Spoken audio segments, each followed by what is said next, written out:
Part 4 of remaking my son's bedroom. He has the third floor of our house, which has this big bathroom, a big closet, and this wide open space. And I really want to make it into something that's super fun. So far I've done the closet, I have done his bed, the slide platform and the reading nook, the bridge and the railing. Now it's time for the last structural piece, which is the loft above his bed. So first I cut all of the wood that I would need for the frame, the plywood, wraparound, and the ladder that I'm going to build. I did carry through the design from his bed and I cut out some holes using my jigsaw on the plywood that's going to be the wraparound. I then painted everything. I did 2 coats of primer and 2 coats of paint. For the ladder steps, I did decide to use all of the colors from this build to kind of bring everything together. And I'm using 2 new colors to you, Mighty Aphrodite and Willow Spring Green, both of which are being used in the build. They're just new colors to you. I used the Willow Spring Green for the plywood wraparound to go on the outside of this loft space. I did have to add a new support post on the railing in order to make the platform for this loft. So I had to take the railing off this section, cut it down, add a post, and then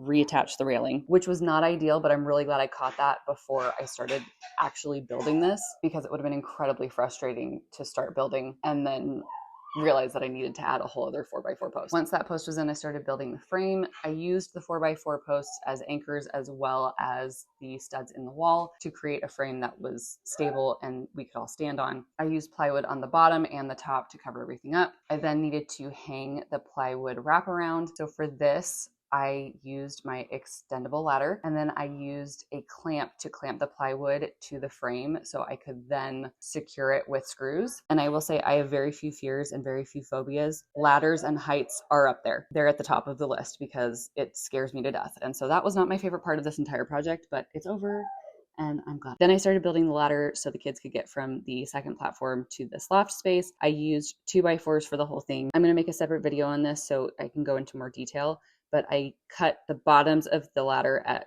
20-degree angles and then attached the steps at 20-degree angles so that the steps were parallel with the floor. I then attached the ladder to the frame so it was secure. I also attached it to the bed frame at the bottom. Here it is. Here's the loft space. I clearly need to paint the tops of those posts. I did not have the green paint when I put those in originally, but I also have to fill in all of the screw holes and do a bunch of touch-ups. So I'm doing all of that at the very end.